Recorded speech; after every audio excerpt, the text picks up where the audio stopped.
皆さん明けましておめでとうございます。新年のご挨拶とともに今日はこのままはんなり本編もアフレコでいこうと思います。ということで今回は年内最後のキャンプ納めで滋賀県北部にある高島市にお邪魔しております。今走ってるこの京滋バイパスからはわりかしずっと琵琶湖が見えてて、道のりまでもが最高の気分で過ごせます。だいぶ気温が下がってきたから北に行くほど凍結防止で道路から水がピュンピュン吹き出てます。この日は天気が良かったんで日差しが反射して通りがかる車とか前の車からこんな感じで虹が出てて、みんなおしゃれに走行しはるなーってにやけてました。そんな感じでしょうもないこと考えてる間に目的地に到着しました。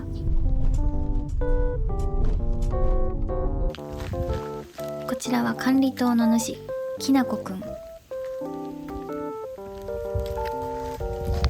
にちは。寄ってきてくれる系です。いや、かわいい。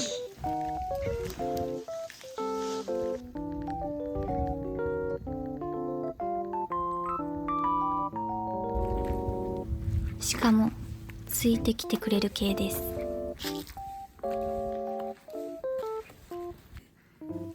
看板娘も釣り線のトレーの上に乗って歓迎してくれます。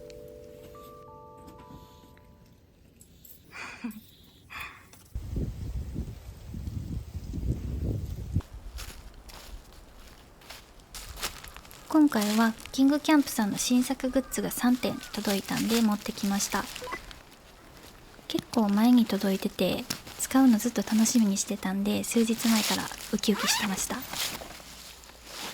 素材はポリコットンで大きさはだいたい直径3メートルぐらい。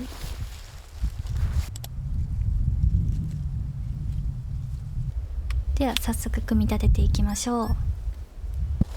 まずはグランドシートを広げてペグを打っていくんですけど、なぜか私はペグを打たず上にテントをかぶせて強行突破で設営してます。周辺のペグを打ち終えたらワンポールテントの一大行事、ポール立て。無事に完成はさせてもらえませんでした。地獄です。もっと強い風やったら頭にペグが刺さってたかもしれません。後でテントの形整えようと思ってペグ緩く打ってたんですけど、今日みたいにね強風が予想される時はしっかりペグを打つべきやったなって反省してます。その後も突風と戦いながらなんとか形になりました。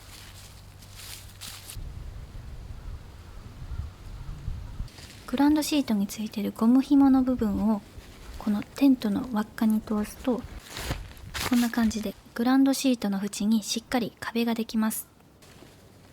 こちら土の侵入はもちろん雨とか雪が降ってもこれで安心して寝れるよっていう画期的な壁でございます。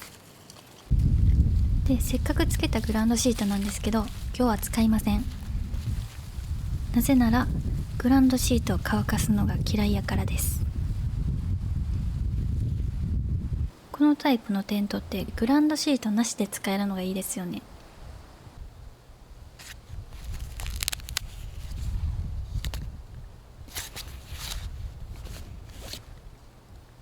さらにスカート付きで隙間風を阻止してくれて薪ストーブも入れれるっていうまさに冬にもってこいの設計です。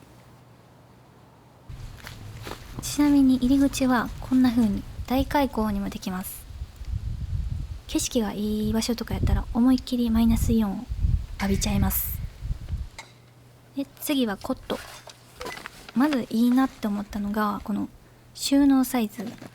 高さが35センチのハイコットなんですけど結構コンパクトです。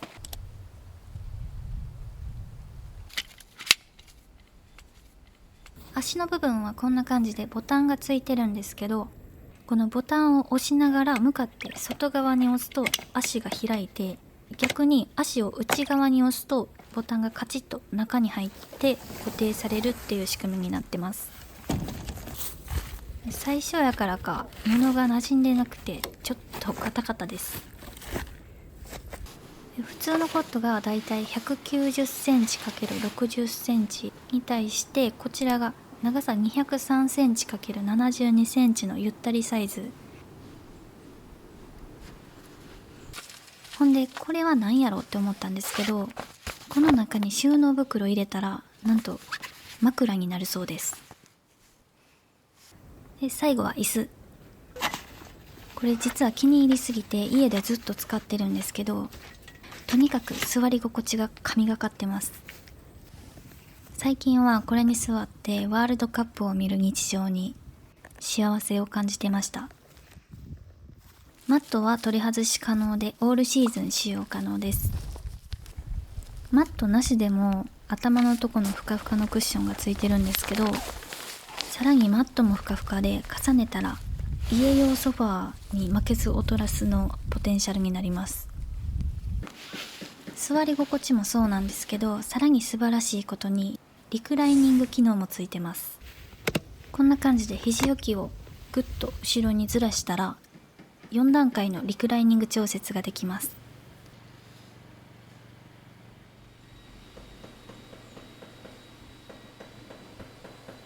というわけで設営も終わったんで、焚き火でもしてのんびりしようと思ったんですけど、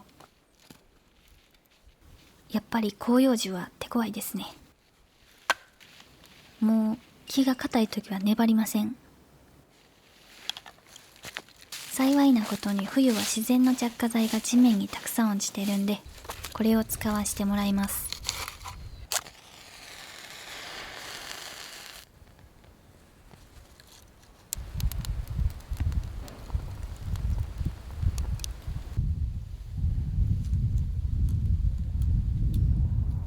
ふと周りを見渡すと猿がいました。遠くから見る分には可愛いんですけど、彼らは知能指数が高いので要注意です。それではログインボーナスいただきます。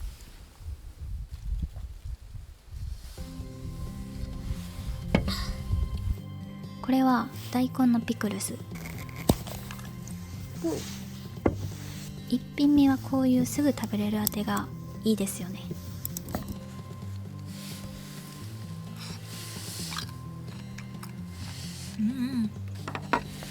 うまっ。京都産やからかちょっとはんなりした味がして美味しかったです。いい感じに燃えてきました。これは以前箸置きを作ってくださったナップさんの焚き火台なんですけど、縦型なんで炎が上に大きくなってめっちゃあったかいです。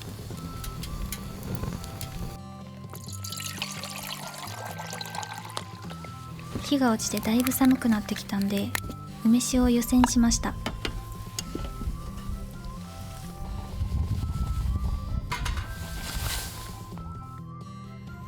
数億年ぶりの梅酒です。お土産で買ったんですけど全然手つけてなくって思い立ったように持ってきました。うわー、よっぽど寒かったんかあったかいのと美味しいのでなんか涙が出そうになりました。ぼちぼち夜ご飯の準備を始めていきます。今日はタッカンマリ。まずは玉ねぎとネギの青い部分で出汁を取っていきます。この間に具材の野菜をカット。オーソドックスにネギと白菜とニラとじゃがいもときのこを用意しました。あとは鍋に入れるニンニクも適当にみじん切っときます。鍋が煮立ったら鶏肉を投入。今回は手羽元と鶏ももにしました。最後にニンニクを入れてしばし待つ。めちゃくちゃいい匂い。鶏に火が通ったら出汁に使ったネギと玉ねぎを溶けていきます。もったいないから私は玉ねぎはちょっと残します。あとはニラ以外の具材を入れてしばします。その間に漬けだれを用意しておきます。まずは韓国唐辛子を使ったタデギ。タッカンマリ好きな人はわかると思うんですけど、このタデギは何本あってもいいですよね。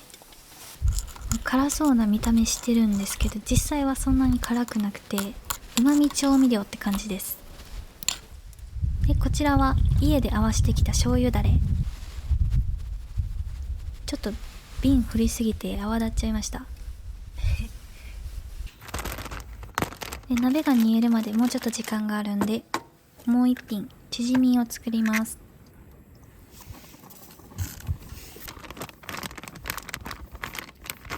具材はキムチとシーフードミックスとニラ、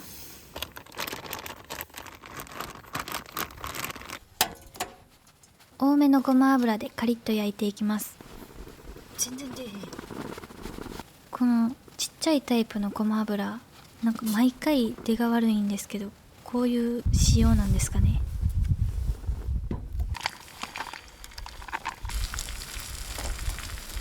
寒すぎてパワーガスの調子が悪いです。冬ですね。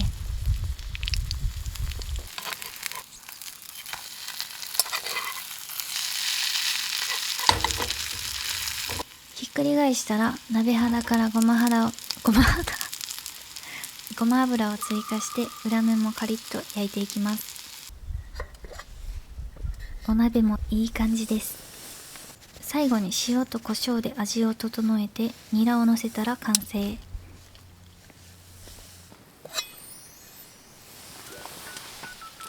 韓国料理なんでチャミスルを買ってきました。チャミスルってなんか飲みやすい上に度数が高いからうっかりグイグイ飲んじゃって翌日地獄を見る確率が非常に高い恐ろしいお酒です。맛있어요。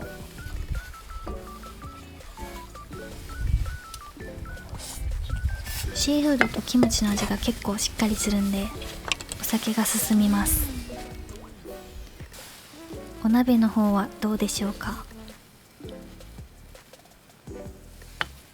皿に醤油だれとタデギを溶かして食べるのが正解やと思うんですけど、なぜか焼肉のようにタレにつけて食べてます。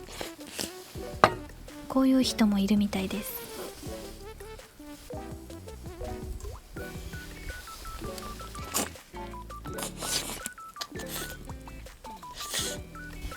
お肉がしっとりして柔らかくて、お買い得価格の鶏肉とは到底思えない奇跡の味がしました。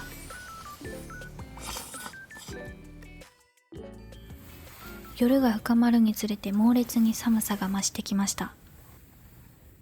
テントに避難したんですけど、もう風が入ってこんだけで天と地くらいの差があります。次は日本酒をいただきます。箱かっこよと思いながら開けてみたら中身もかっこよくてドキドキしました。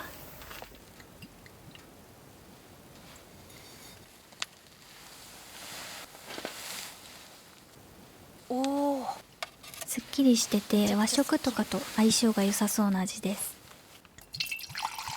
冬の醍醐味ということで熱燗にさせていただきます。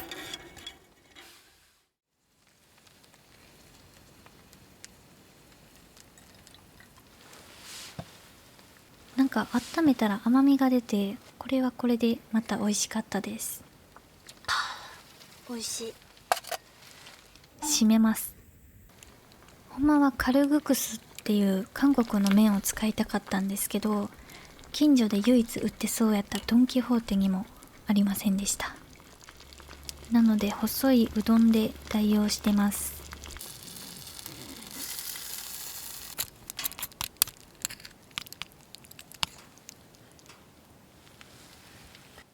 美味しいけどやっぱカルグクスやろって感じでした。カルグクス。冬のキャンプってやっぱりいいなーってしみじみしつつ、秒殺で眠りにつきました。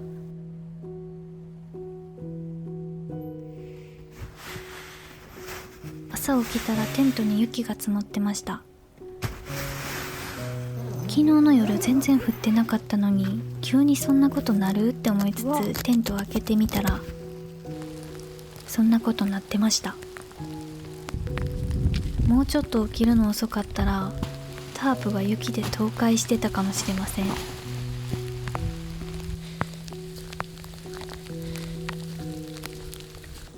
わあ、すごいなーって、しばらくは急に真っ白になった景色に感動してたんですけど、ふと雪に埋もれた焚き火台を見て、地獄の撤収が頭をよぎりました。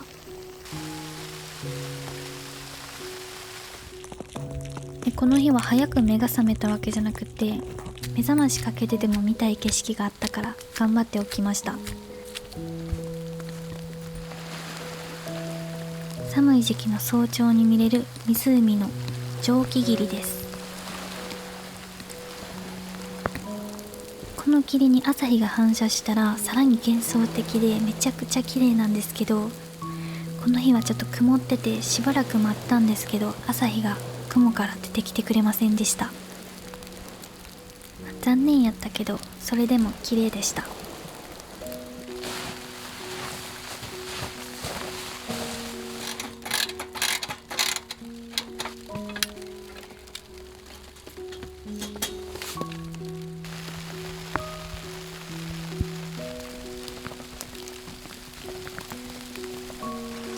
朝ごはんはお雑煮です。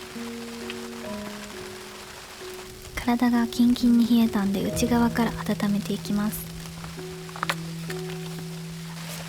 実はまな板を何者かに盗まれました。なので抗菌シートの上で切ってます。定かじゃないけど多分あいつです。昨日の夜ガチャンって音と猿の鳴き声がして、猿おるなーって思ってたんですけど、残飯とかは車に積んでたし安心してたんですよ。まさかまな板持っていかれるとはってちょっとびっくりしました。我が家のお雑煮は白味噌です。最後に鰹節と何らかの緑を添えたら完成です。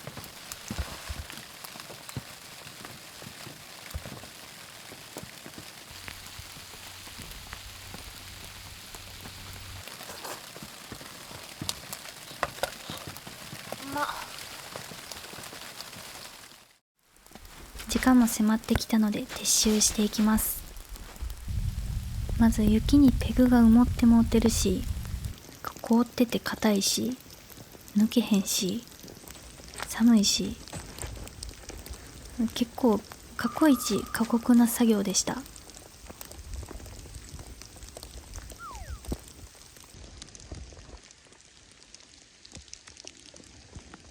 雪は嬉しいんですけど、ぜひ次はこんな氷が降り注いでる時じゃなくって、穏やかな白銀の世界でキャンプがしたいなと思いました。